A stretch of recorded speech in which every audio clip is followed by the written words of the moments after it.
The matrix 2 মুভিটা যারা এখন পর্যন্ত দেখেননি তারা নিশ্চয়ই এই মুভিটা দেখবে।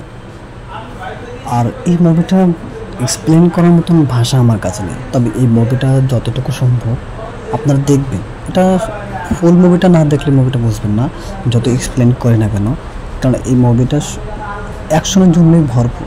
মানে বলতে গেলে এই মুভিটা শুধু অ্যাকশনের জন্যই পারফেক্ট। এই মুভিটাতে যে পরিমাণ অ্যাকশন দেখানো হয়েছে, যে পরিমাণ ভিএফএক্স কাজ করছে এখানে, যা মাথা হুশ উড়িয়ে দেবে। এখানে এই মুভিতে শুধু একই ক্যাটাগরি দেখানো হয় না, এবার একই রকমের অভিনয় যে এখানে দেখানো হচ্ছে তাও না, এখানে একাধিক ক্যারেক্টার আছে, একাধিক রকমের পাওয়ারফুল। তো এইখানে যতটুকু দেখানো যাচ্ছে এবং যে পরিমাণ ফাইট দেখানো হচ্ছে, এখানে অনেকগুলো অ্যাকশন রয়েছে, যেমন আপনার মার্শাল আর্টের ব্যবহার আছে এখানে। এখানে এক্সম্যান সিনেমার ব্যবহার, মানে এক্সম্যান সিনেমার যেরকমটা ফাইট স্কিল দেখানো হয়, যেরকমভাবে হাতের ইশারায় বিভিন্ন ধাতব পদার্থগুলোকে কন্ট্রোল করা যায়, ঠিক এই মুভিটা ঠিক ওরকমই কাজ করেছে। আবার এখানে দেখা যাচ্ছে আয়রন ম্যানের কিছুটা বৈশিষ্ট্য এখানে কাজ করছে।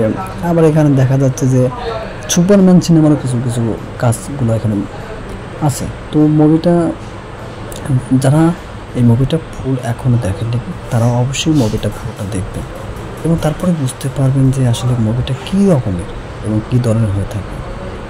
এই মুভিটাতে বলতে গেলে ফাইটের জন্য বিখ্যাত। এই মুভিটা যতগুলো মানুষ দেখছে না কেন, তারা সবসময় রেটিংয়ের দিক থেকে 5 বা 5 রেটিং দিয়ে রেখেছে তারা। তো আশা করি এই মুভিটা আপনারা দেখবেন। বিভিন্ন কম্পিউটার দোকানে গেলে মুভিটার নাম না বললে অবশ্যই পেয়ে যাবেন, দ্য ম্যাট্রিক্স 2। মুভিটার প্রথম ভার্সন যেরকম ছিল, ঠিক সেকেন্ড ভার্সনও ওরকমটাই ফাইট স্কিলের জন্য অনেকটাই অগ্রসর। তো আমি চাইবো যে আপনারা এই মুভিটা দেখবেন। এই মুভিটাতে ক্যাটাগরির দিক থেকে যে আমাদের যে মেইন ক্যারেক্টার যিনি এখন ফাইট করছেন, তো এনার আসলে যেরকম স্মার্টনেস ফাইট এবং ঠিক সেরকমই উনি বাস্তবে কিন্তু এতটাই সুন্দর। তো আশা করি আপনারা মুভিটা দেখবেন এবং মুভিটার সম্বন্ধে ধারণা নেবেন।